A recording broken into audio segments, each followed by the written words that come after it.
Okay, so area and perimeter again, but with parallelograms and trapezoids. So the two definitions that we've already seen, these are a review, is that our perimeter is going to be the sum of all the sides we're adding, and the area is going to be the number of square units that fit inside a figure. Square units, we need to remember our units. Here we're multiplying. Okay, so I'm going to show you how you get the parallelogram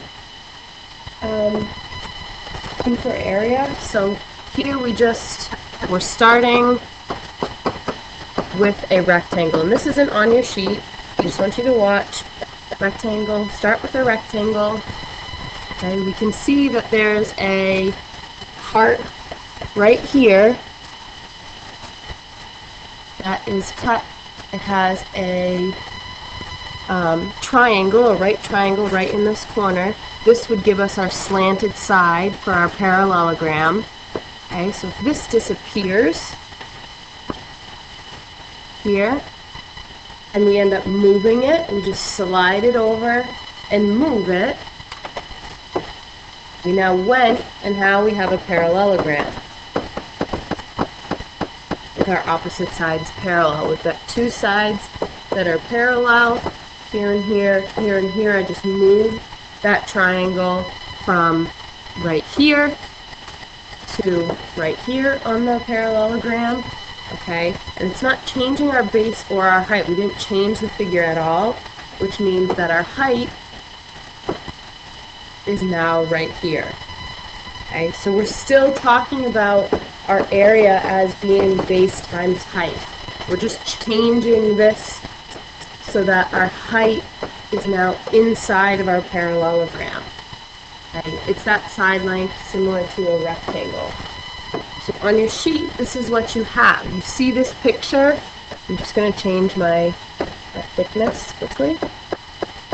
You see this picture, you have your height. Okay? If I move this height over here, I now have a rectangle where my area is base times height. I'm getting rid of this part here. I change my shape to a rectangle. Area is still going to be base times height. Okay, so it becomes a rectangle here. Okay, same area formula. Not too bad. The trapezoid is where it starts to get tricky.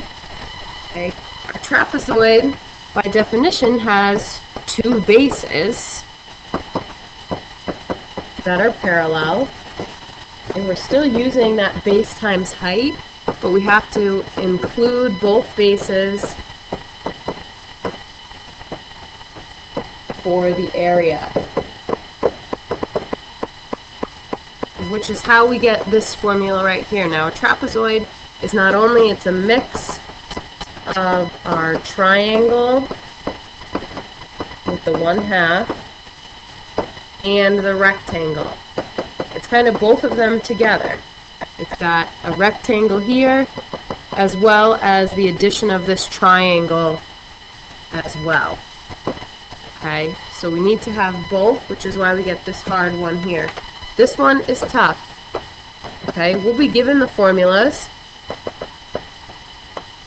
but you need to be able to use them. So you'll be given them, but you need to be able to use them. So look at my example. 1 on the back, find the area of the parallelogram. I need to recognize what I have. So my height is 6, my base is 10, my area formula is just base times height. 6 times 10 gives me 60 inches squared. Okay? Include your units. This is important. You need to make sure your units and that your units are squared. And not too bad for our parallelogram. We're given both things. And our second one, find the area of the trapezoid. I need to recognize what I know. I know that this is my area formula. I'm going to be given this. Given to you. now I need to see what I have. Base 1 is 11, base 2 is 15, and my height is 7. Okay, these ones are parallel. Your bases are always going to be the two parallel ones. Okay, use these in my formula.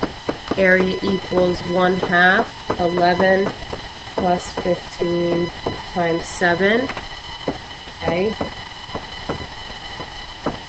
Oops, if I knew how to spell, this would go a lot better. Remember PEMDAS here, your parentheses. Let's go first. This is the hardest part of this.